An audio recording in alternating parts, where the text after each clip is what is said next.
Hello and welcome to From Impossible to Inevitable. I am your host, Megan Bauer. Thank you so much for pushing play today and listening in on this episode. This episode is a little bit of a nod to my birthday. My birthday is in December. It's on the 21st, so towards the end of December. And I have a birthday ritual that I want to share with you because I have been doing this probably, goodness, a long time, a really long time, over 15 years.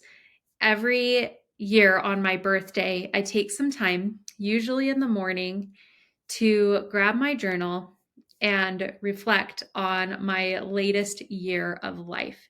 And even if your birthday isn't in December, it's still perfect because December also is a culmination of a year for you too. It's just not your birth year necessarily. It's a culmination of the year entirely.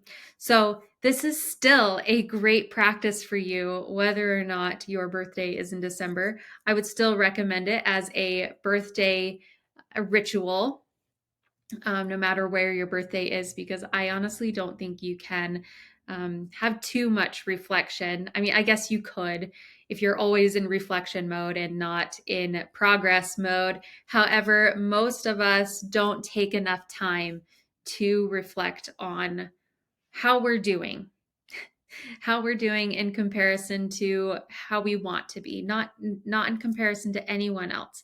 This is just you versus how you've been in the past and where you want to go. And it should always be done with love and compassion and understanding for yourself that you're always doing the best that you can and there's always room for improvement. So, I always grab my journal and take this time to reflect. And so I want to invite you to take this time of this year to reflect as well. The first thing I always start with on my birthday is this year I have learned so much about myself. And then I write things that I have learned about myself. And I start with this phrase because it really opens up my brain to looking for the things that I've learned about myself this year. um, I start with that phrase because then I don't sit there and think, what did I learn about myself this year? Did I learn anything about myself? I'm already saying that I learned so much about myself. And so that's just opening up my subconscious to give me the proof. Okay. So remember, in previous episodes, your brain is always looking for the proof for whatever you believe. So if you believe you've learned so much about yourself, then your brain's going to start bringing you proof. So, what did you learn about yourself in this last year? These could be good things, they could be bad things, they could be surprising things. Whatever it is that you feel like you've learned about yourself this past year, write it down, reflect on it. How do you feel about that? How do you feel about that being a part of who you are? Is that something that you want to embrace? Is that something that you want to continue building or growing? Or is that something that you actually want to change and you don't want that to be a part of you? You get to pick. So it's not necessarily good or bad, whatever it is. You get to choose whether you want to continue being that person and having that attribute or that habit, or you want to make some changes.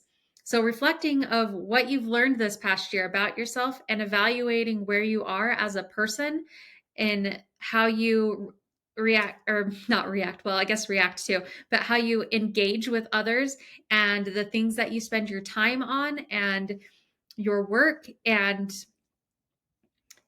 your home, your environment, whatever it is, you've learned things about yourself. Look for those things and evaluate how you feel about them and if that's something that you really want to be a part of you. So the next questions really feed off of that. So the next question is, what do I want to stop doing? So I start with this one because it's often the easiest. As I've learned things about myself throughout the year, so these are the things. What do I want to stop doing? And maybe when you ask yourself what you want to stop doing, that didn't even come up in the first part of your journaling exercise, and that's great too. Just think about the things that you want to stop doing and journal on them. Journal on which one bothers you the most. Journal on why those things bother you. And if you are feeling like you want to do an advanced exercise, journal about what you think the false benefit from those things is are what those things are. So we don't do anything without getting some sort of benefit, whether it's a false benefit or a true benefit. Just for a real quick example, chemicals in your body that make you feel good, right? That's a fact. That's a false benefit though, because it's a false, I mean, you do get the chemical release, but it doesn't last. It's not good for your body, and it isn't ultimately what you want. If you're looking to feel good, sugar is only going to do that temporarily. It's not going to be anything lasting, and in the long run, it's going to do more harm than good. That's a false benefit. So for everything that we do, we get some sort of benefit, whether it's a true benefit or a false benefit. And oftentimes when we want to stop doing things, there's a false benefit attached to it. And when we can discover what the false benefit is, then we can look at a different way to achieve that desired benefit. That so if you're looking to feel good, what are other ways to feel good that isn't eating something sugary? So then you can replace that. You can still get that benefit, but in a better way. Maybe it's going on a walk and releasing, those endorphins, or maybe it's listening to good music, or whatever it is, you can replace it. So knowing what the false benefit is going to give you a lot of power in being able to stop whatever it is that you want to stop. Now, when you are looking to set goals on things that you want to stop, maybe just pick one or two. Don't try to overhaul the whole thing, because it will be too overwhelming. It'll take up too much brain space and you won't get anywhere. It's really better just to pick one thing to focus on. I am not going to do this anymore, and replace that false benefit.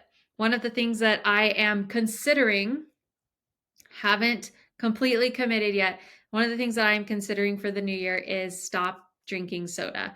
I don't drink soda very often as it is, maybe a few sodas a week, but I can feel that if I just continue allowing myself the few sodas a week, that it's going to start getting worse. That it'll be, maybe every single day, and then maybe a few a day, and then it'll be even harder to break. So while I'm at a few sodas a week, I'm feeling like maybe I should consider going a year without. It's not going to kill me. It's fine. I haven't fully committed, like I said, but doing that one thing, that's manageable. That's easy. That's something that I can truly consider. Like, I can, if I decide to, I can make this happen. The next question is, what do you want to continue? I feel like this one often gets skipped over when people are reflecting, because they think about the start and the stop, but they don't usually stop to consider and pat yourself on the back for the things that you want to continue doing. These are habits that you've established this year, or maybe years ago, that you just want to keep doing. And maybe that's like, I want to keep brushing my teeth. Hooray. There are things, though, that I bet you've established this year that you want to continue doing. Maybe you took me up on a challenge to start a journaling practice and you love it. You want to continue doing that. And stating that in your journal that you want to continue just reinforces the habit. You recommit, as it were, to continuing what it is that you are so glad that you've been doing. And that will just help you continue to do it. So the last one, of course, is when you want to start. And here again, it is really important for you to know why you want to start this thing, this benefit. Maybe this is the opposite of the thing that you want to stop. Maybe it's not, and that's fine too. Knowing why, what's the benefit? What is starting this habit going to do for you? What's it going to get for you? Because if you just choose something just because it sounds good or because everybody else is doing it, it's going to lack meaning. And then you won't have the drive to continue to do it. Like once it gets hard, you'll stop because there's no reason to continue doing it because you didn't even have a reason to do it in the beginning. So have things that are meaningful. You get to spend this next year however you want to spend it. So you might as well spend it on things that are meaningful, right? If you're going to start a habit, make sure it's something that you truly, truly want and you know why you want it. That way, when it gets difficult, you can go back to why you want this thing, what the benefit is that it's going to give you. And you can rely on that reason to help push you through the difficulty. Here and again, I want you to consider just one thing to start. A laundry list of new habits is so overwhelming. It's way too much. Choose one thing. I read this book.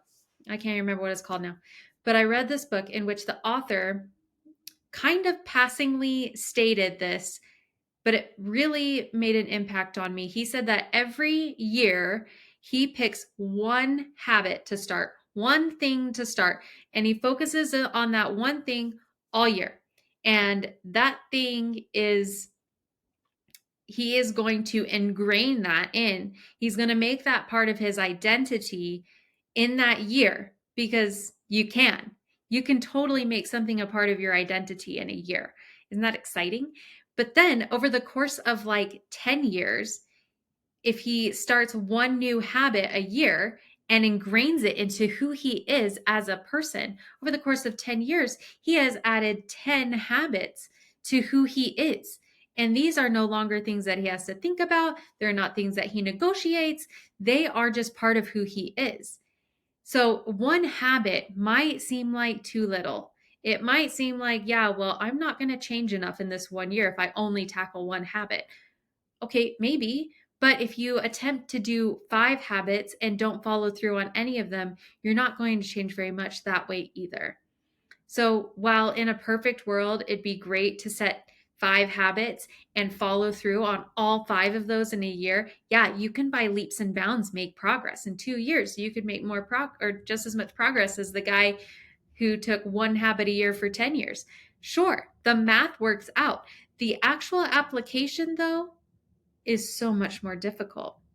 And so even though the math is true, you have to be able to do something that you can implement. This guy started with flossing his teeth every day. That was his first habit. That's not even like a groundbreaking habit, but because he was able to master flossing his teeth every day and making himself do it, by the end of that year, he had the confidence to tackle something that maybe he felt was a little bit harder.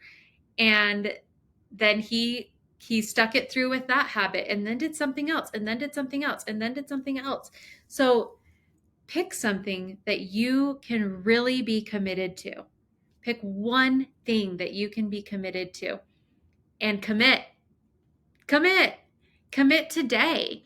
Even though today, if you're listening to this on the day it's released, even though it's December 22nd, the new year hasn't started, if you know what the thing is that you want to start, commit to it today. There's no reason to wait. By the time January rolls around, you will have more than a week under your belt. Yeah, more than a week under your belt, and you will have momentum on your side. And then when the next January comes around, you'll be able to have that confidence to tackle something else, whatever it is that feels so important then. Pick the one most important thing and start that and find your reason for it. Okay? And write all of this in your journal. I strayed away from that a little bit, but take this time to reflect. What have you learned about yourself this year? What do you want to stop doing? What do you not like about yourself so much? Pick one, maybe two to work on. What do you want to continue? Make sure that that has a place in your day and in your life as you go forward in this next year. And what do you want to start? What's the one thing you want to commit to that you feel like would make the biggest difference in your life? Commit to it and start right now. Thank you again for joining me on today's episode. I hope that you guys are having a fantastic holiday season, and I wish you all the best things. Until next time, bye for now.